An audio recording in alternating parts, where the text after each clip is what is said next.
Ali Carbone is an entertainment reporter. She joins us now live from New York City. And Ali, what do you make of what you've heard about Jimmy Kimmel to this point? Hi, Ian. Thanks so much for having me. I think we've entered really dangerous territory here. I think it was a fear back in July when Colbert was canceled. And I think that where we are today, specifically with the comments from the chairman of the FCC, almost making it sound as though he was threatening the affiliates if they did not do something about Kimmel. I think that we are entering like I said, a dangerous place of a controlled media, and we're losing a lot of the protections that we enjoy from our First Amendment. It's interesting to hear your perspective on that as an American in the United States, because watching all of this unfold from up here, I kind of shake my head. I'm not sure exactly what is happening. And so let's take it through its various pieces. So the first one is, as you mentioned, the FCC chair. This is somebody who is supposed to be looking over kind of, among other things, responsible broadcasting in the United States. But up until now, I think there's been a lot of latitude for broadcasters to do things, and then certain red lines. The red lines include, nudity, for example, profanity. But up until now, I can't think of a red line that had to do with kind of political criticism.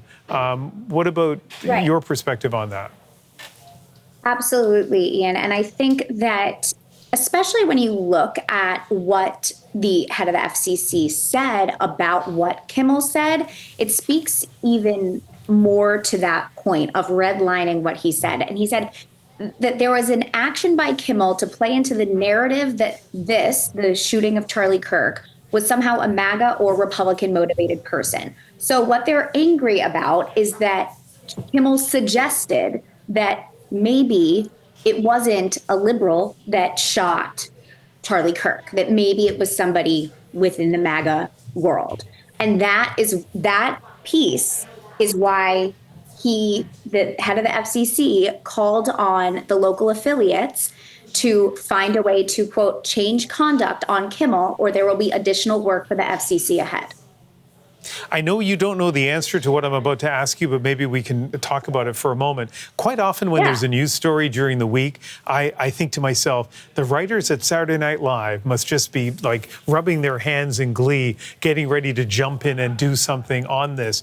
I think now, I kind of have a feeling a lot of those writers and producers of that show might be kind of unsure of what they can do or what they can get away with, which is so antithetical to that program and what it does. What's your sense of that?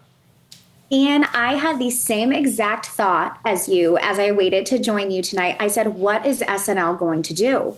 And what is South Park going to do? And what, as you and your fellow reporter were talking about before, Fallon, John Oliver, what are these comedians who politicize their content and speak truth to power and find levity in what's happening in our day-to-day? Will they be allowed to continue to do that, or are they going to face cancellation by the government? It is absolutely mind-boggling that we're here. And I had the same exact thought coming in here. What will SNL do? One last thing. I think of all the amazing comics in the United States, all the satirists, all the really smart people who, they talk about speaking truth to power. They use their satirical sword to slay, the powerful people. Who are you hoping to hear from, or who do you think America needs to hear from on this? Yeah, when Colbert was canceled at first, all of the comedians sat in his audience. And they did a full bit showing, each of them all together eating popcorn and just supporting their fellow comedian.